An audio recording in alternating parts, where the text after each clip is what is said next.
Good evening and welcome to Tucker Carlson Tonight. For a few overheated hours on Saturday, a group of boys from a Catholic high school in Kentucky became the most hated figures in America. Television anchors denounced them as bigots. Journalists with Harvard degrees called them privileged. Republican commentators scolded them as bad Christians. Famous actors suggested they should be hunted down and punched in the face. Some on social media called for them to be killed. The boys stood accused of mocking an elderly Vietnam veteran, an American Indian man, and doing it in the shadow of the Lincoln Memorial. Now, the story had no inherent news significance. It didn't mobilize troops or move markets or reopen the government. But as a symbolic event, it's hard to remember a moment more galvanizing in Washington. As they read their Twitter feeds, the leaders of this country were in rare and solemn agreement. These teenage monsters, these remorseless thugs from our backward provinces, are living examples of all that is rotten and immoral about America. That was a consensus on Saturday. Pretty much everybody agreed with it. And then suddenly, the Covington Catholic story exploded, popped like an overfilled balloon animal. New footage of the event emerged, and it turns out the boys never attacked anyone. In fact, they stood in place as others approached and harassed them. People did indeed scream racial epithets at the Lincoln Memorial over the weekend, but it wasn't Catholic kids from Kentucky. Watch. This child molesting priest right there. Right. Let's make America great again. A bunch of child molesting. Look at all these dusty crackers with that racist garbage on. Look at these dirty crackers. A bunch of future school shooters. That's right. A bunch of incest babies. A bunch of babies made out of insects. The biggest terrorist on the face of this earth is the pale-faced man, woman, and child. Now, whatever it is you just saw on that tape, it does not confirm what they were telling you on Saturday on Twitter, just the opposite. The official story was a lie. And who knows what would have happened to the boys from Covington Catholic if the tape you just saw had never been posted to the internet. They'd probably be living under assumed names by now. Instead, the facts exonerated them and implicated their accusers. From brunch tables across Washington, reporters rushed to delete their outraged tweets. Some of them even apologized for passing rash judgment, and good for them. But amazingly, many others pretended that nothing had happened.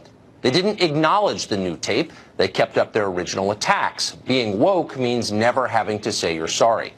CNN political analyst Kirsten Powers now says the boys are guilty of, quote, disrespecting an indigenous elder. That elder would be Nathan Phillips, the man with the now famous drum. There is growing evidence tonight that Phillips concocted key elements of his story, as well as parts of his own biography, and that he's done it before. The press isn't rushing to find out. Kirsten Powers doesn't seem to care one way or the other. Nor did she explain how precisely the boys disrespected Phillips. Identity politics doesn't concern itself with details like these. It's not about individuals or what actually happened to specific people on a given day. Identity politics is a set of moral judgments about groups. Some groups are always right, no matter what the tape shows. Laura Wagner didn't even bother to look at the tape. Wagner is a reporter at Deadspin, that used to be a sports site before the revolution began. In an article last night, Wagner described the boys' behavior at the Lincoln Memorial as, quote, a racially charged frenzy of barely contained violence that was committed by a, quote, frothing mass of MAGA youth, frenzied and yelling and out of control. She went on like this, paragraph after paragraph, and of course anyone who disagrees with that assessment is a racist. Keep in mind as you read that there is literally nothing in the record, the documentary record, on tape, or in the testimony of anyone to support any of Wagner's claims. Every word is just made up out of nothing. Imagine if someone was writing things like that about your son. At Covington Catholic, classes were canceled today. Thanks to people like Laura Wagner, there were too many threats. Here are two seniors from the school. Several media platforms blatantly lied about the events regarding the controversy in D.C., and it has affected us as a community and individuals greatly. There have been many threats against our lives, against our parents. Some of these threats include that we should all be locked in the school and it should be burned to the ground, the school being bombed, school shooting threats. I myself wasn't even present, but I'm very vocal about defending my school and my peers, and I have been doxxed on 3 separate occasions. There are real consequences for these actions, and it all spews from a 30-second clip taken out of a 2-hour video out of context, and people jump at the conclusions before the full story is released. Nobody did their research, and it's now showing. You'd think somebody at some point in media land would wonder how all of this misreporting is affecting the kids who were falsely accused. But no, there is no sympathy for Covington Catholic in America's newsrooms. In the mind of your average reporter in Washington, these kids are from a different country. Less than that, actually. They're from a hostile country, a place we must subdue for our own safety. That's the attitude, and it may account for the left's embrace of violent rhetoric in the age of Trump. Back more than a year ago, when CNN anchors publicly defended Antifa, it seemed at the time like they might have misspoken. Maybe they didn't know what Antifa was. Now it's clear they knew exactly what Antifa was. A ruling class has told us that they're fine with punching Nazis. Now they've declared they're okay with punching children. How long before they're okay with punching you? Jim Wilson was chaperone for the Covington boys in D.C., and he joins us tonight. Mr. Wilson, thank you for coming on. I want to read the quote, in case you didn't hear it, from Laura Wagner of Deadspin, and you tell me if you recognize these events as something that you witnessed personally on Friday in Washington. Quote, a racially charged frenzy of barely restrained violence committed by a frothing mass of MAGA youth, frenzied and yelling and out of control. Those are the boys she's describing that you chaperoned. Does that ring a bell? No, it doesn't ring a bell at all. They were boys waiting to go home on the bus. They were waiting to do the cheers we normally do at the end of the local, at the Lincoln Memorial on the steps. They were behaving themselves. They were occupying themselves with time talking to one another. And then they had grown adults yelling things at them, and they started doing their school cheers to kind of offset the noise that was being presented to them while they were waiting for the bus.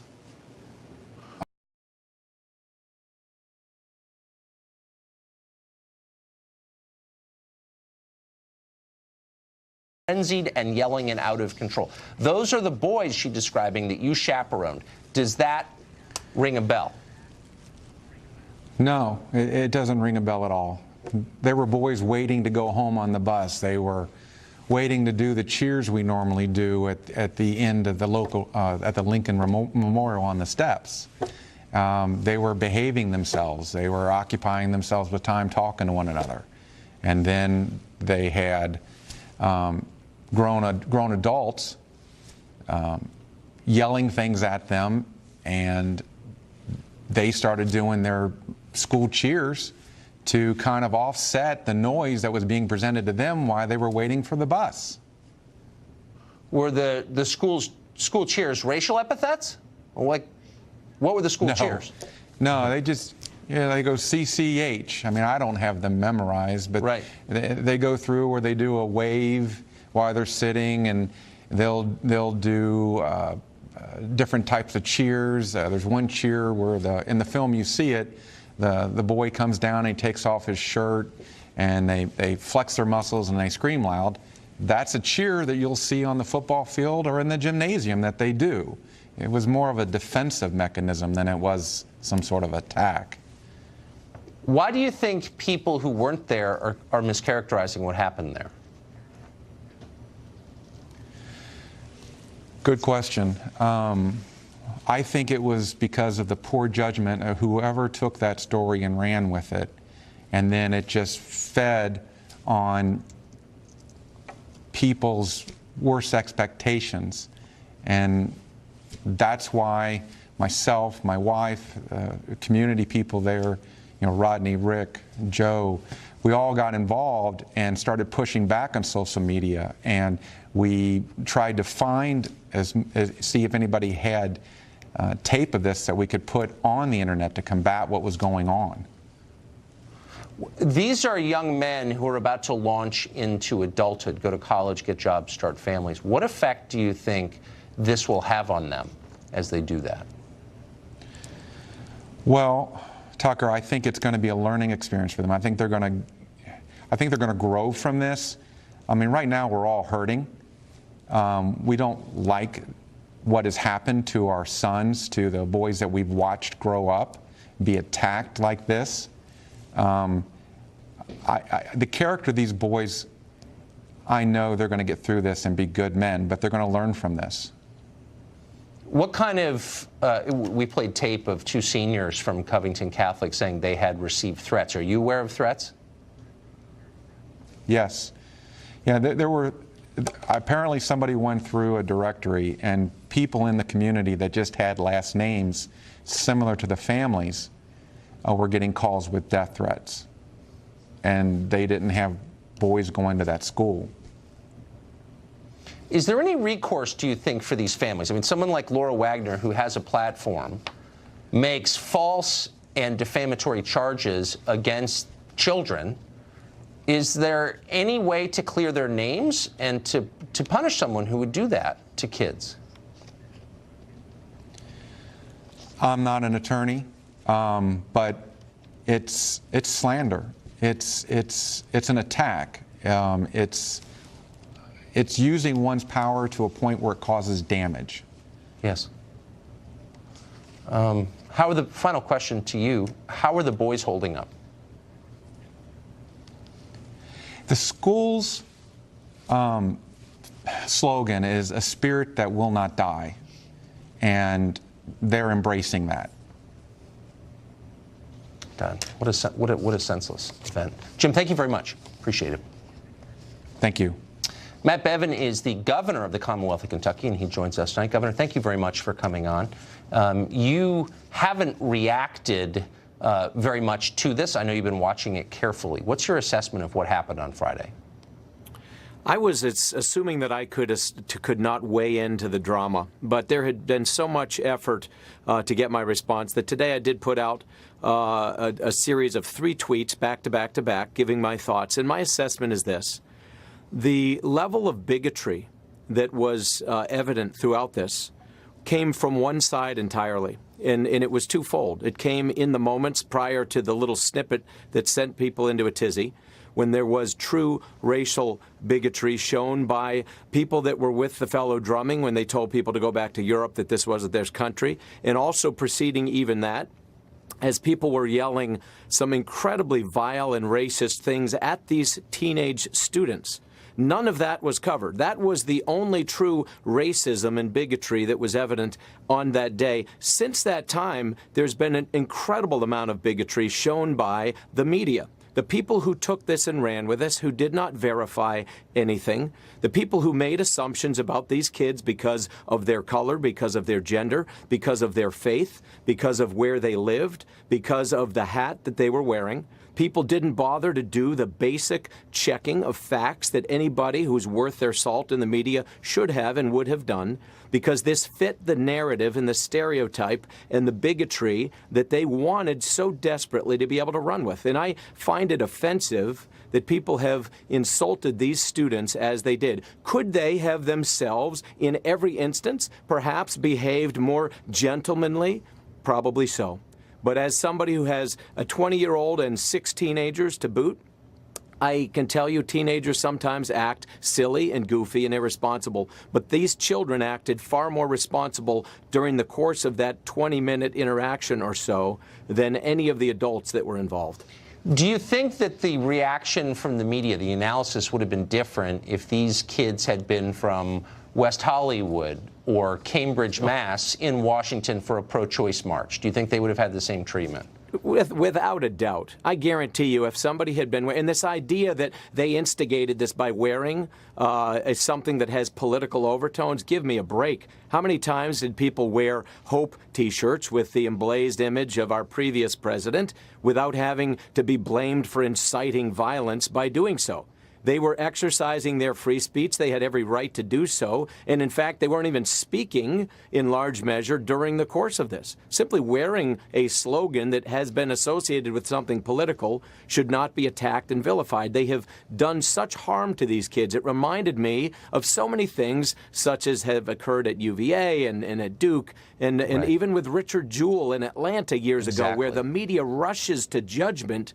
And it's so irresponsible. And there's no one, as I pointed out in my tweet earlier today, there are none so intolerant as those who preach tolerance to all the rest of us. There are none so quick to judge as those who tell us to be non-judgmental. Boy, is that true. Governor Matt Bevin of Kentucky, thank you very much for that. Thank you. Covington student Nick Sandman will have an interview on the Today Show tomorrow. Tonight, NBC released a preview of that. Here's part of it. Do you feel from this experience that you owe anybody an apology? Do you see your own fault in any way? As far as standing there, I had every right to do so. My position is that I was not disrespectful to Mr. Phillips. I respect him. I'd like to talk to him. I mean, in hindsight, I wish we could have walked away and avoided the whole thing. Well, the fact the interview took place turned out to be too much for many on the left. Progressive activist Amy Siskin has called for a boycott of NBC for the crime of talking to Salmon. On what grounds? Well, according to Amy Siskin, who's an Ivy League grad who left a high-paid Wall Street job to host a vanity podcast, the teenage Kentucky Catholic student is, quote, the definition of privilege, of course. Fox senior political analyst Britt Hume joins us tonight. How do you think, Britt, the media have handled this story in the past 3 days? Appallingly. What's so striking about this, Tucker, is this is a phenomenon we've seen over and over again. Not only did we just have an episode in which the special counsel's office had to come out and deny a widely picked up story from a sort of marginal news site, BuzzFeed, and all who jumped on that and took it very seriously were embarrassed by that. And no sooner does that happen, not to mention this chain of other bad stories that have gotten a lot of attention, then this episode comes along, and it seems that some of our media colleagues just can't learn their lesson. And these things that happen when you see them at first blush are so very often wrong. It happens all the time with natural disasters. It happens all the time. And even some of our colleagues on the right, Tucker, leaped on the bandwagon here and had to eat their words. And at least they did that. What is even more appalling is the reaction of those who attacked, and then when the evidence came out that made it clear that their original view of things was all wet, they continued to stand by them anyway. That's amazing to me. I would think they'd be so mortified that they would either retract their stories, take them down from Twitter, apologize, and remain silent. But no, you see people doubling down. I'm just totally astonished by it. I just find it amazing that maybe we have that unique industry in the media where you can be as wrong as you want, you can be as malicious and reckless as you want, and nobody ever gets fired. Is there any other business like that? Well, it can happen. People do sometimes get fired when the stories turn up wrong. The problem, though, is we have these social media sites where instantaneous commentary is all the rage, and people want to weigh in. They want to weigh in immediately. They want to be heard. They want to display their awareness of things. They want to have something to say about them, and they want to get out there. And you would think that once burned, you wouldn't be putting your hand on the stove again so quick. But it happens over and over again. And and the striking thing about it is, Tucker, that so much of it is so dishonest. I mean, I don't know Amy Siskin, but her taking Savannah Guthrie and the Today Show to task for allowing this young man to be heard is just astonishing. It is so intolerant. It is, and to claim that that's an example of privilege is utter nonsense. Is it really a privilege to have your side of this? Is it really an example of privilege to have your side of the story told when everybody else has been out with, or when so many other people have been out with a false narrative? I don't think so. I mean, I can't imagine what a person like that is thinking. Here's what you know for a ridiculous. Fact. When someone uses the term privilege as an epithet, you can be certain that person is more privileged than you are. Every single time. It's unbelievable. Britt Hume, great to see you. Thank you. Thanks, Tucker. Well, Congresswoman Alexandria Ocasio-Cortez may be the future of the Republican Party, but that's meaningless because she says the earth itself has no future. Whoa. Details after the break. Hello, I'm Mike Lindell. Ends in 12 years. Can you be a lot more specific? Why does nobody ever press that question? Well, unfortunately, there on the left in particular, there are a lot of adults who repeat that sort of thing. Back in 2006, our former Vice President Al Gore, the man behind Inconvenient Truth, he predicted, I believe it was, that very soon we would have Arctic melting and things of that sort, and we wouldn't be here very much longer. We had Gordon Brown, the former Prime Minister of Great Britain. He said back, I think it was back in '09, if not mistaken, that we only had 50 days grand total. So somehow we lasted well beyond that. So you have a lot of these hysterical kind of predictions about so-called global warming. It's highly apocalyptic. We're all going to die. And yet these in particular, there are a lot of adults who repeat that sort of thing. Back in 2006, our former Vice President Al Gore, the man behind Inconvenient Truth, he predicted, I believe it was, that very soon we would have Arctic melting and things of that sort, and we wouldn't be here very much longer.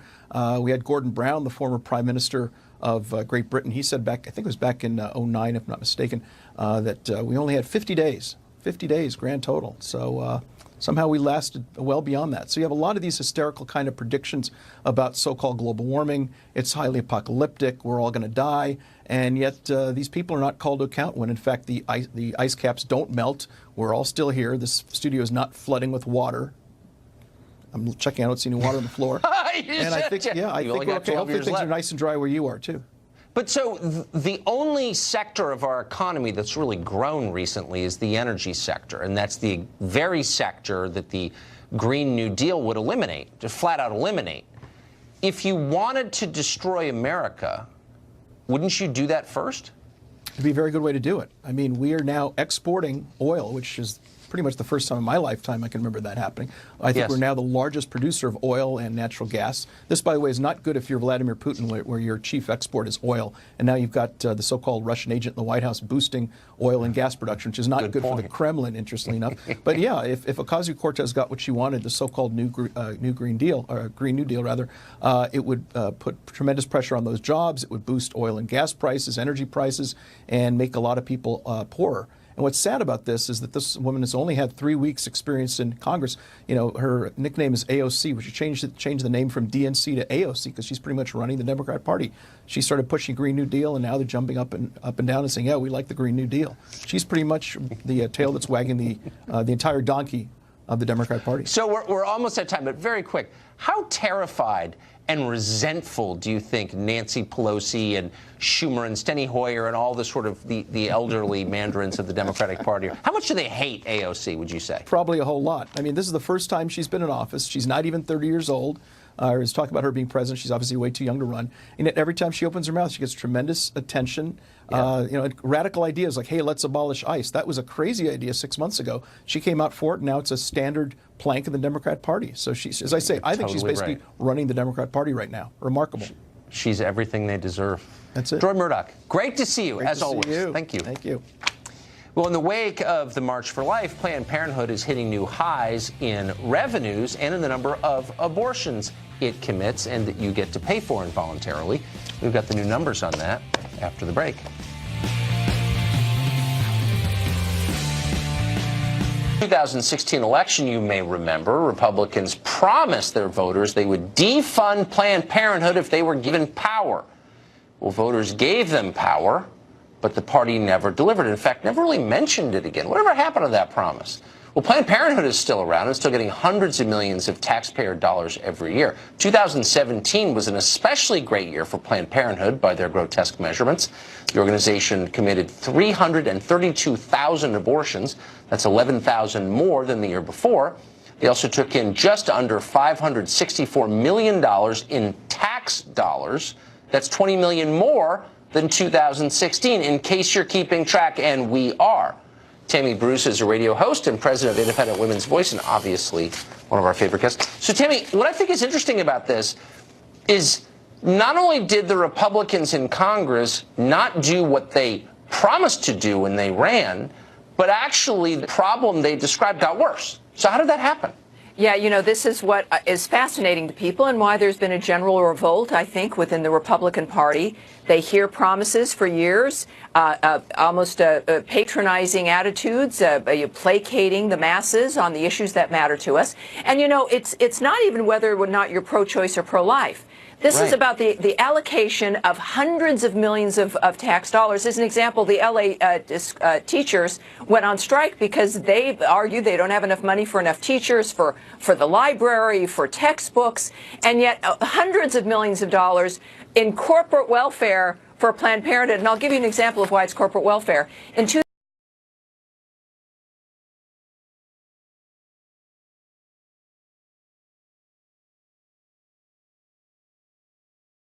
expenses profit, $77 million. In 2016, profit, $98 million.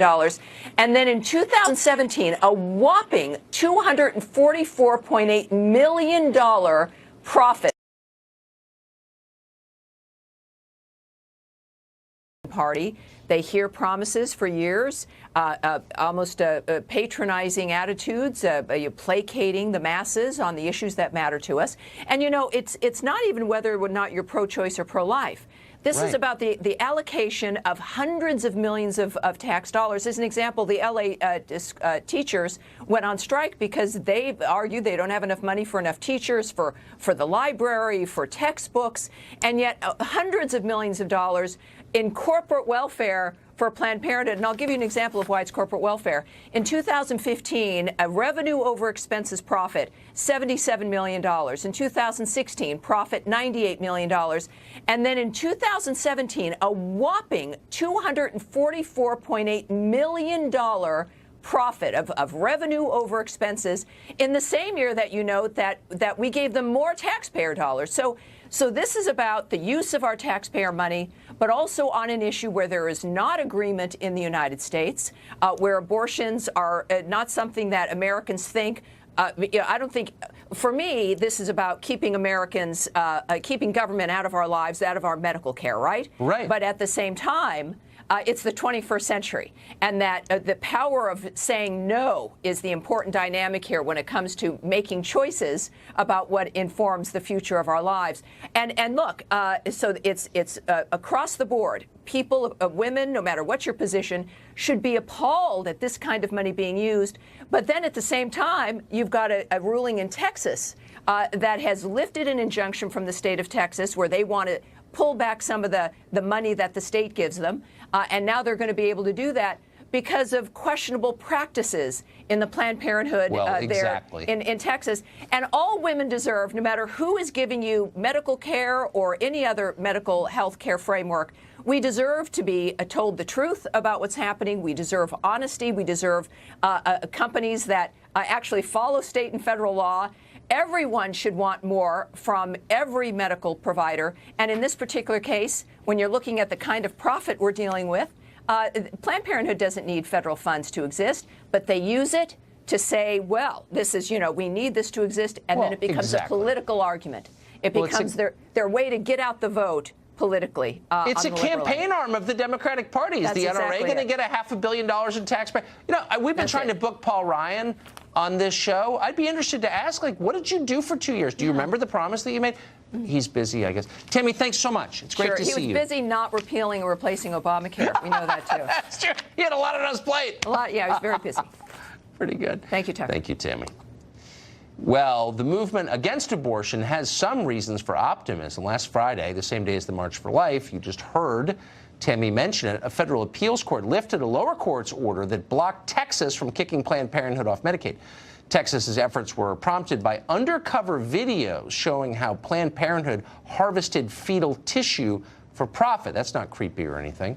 David Daleiden is the founder of the Center for Medical Progress, which produced those videos, and he joins us tonight. David, thank you very much for coming on. What I find so interesting about this story, and the reason I think no one ever wants to... Congressional investigations done, multiple criminal referrals that went to state and local and federal law enforcement. So far, at least in Southern California, the district attorney in Southern California did bring an initial case against 2 of Planned Parenthood's business partners in Southern California. That was for the first successful prosecution of a node of their baby parts trafficking network. It resulted in a $7.8 million settlement, shutting the companies down, and they admitted guilt for selling body parts for profit that they harvested at the local Planned Parenthood. So now everybody's waiting for the U.S. Department of Justice to do their job and hold Planned Parenthood accountable to the law, the same as any other organization, the same that we would expect for any other organization that's in violation of federal law, which is something that, again, a federal appeals court has now looked at the evidence and said this is probable cause that this is going on. This isn't even the argument over Roe v. Wade,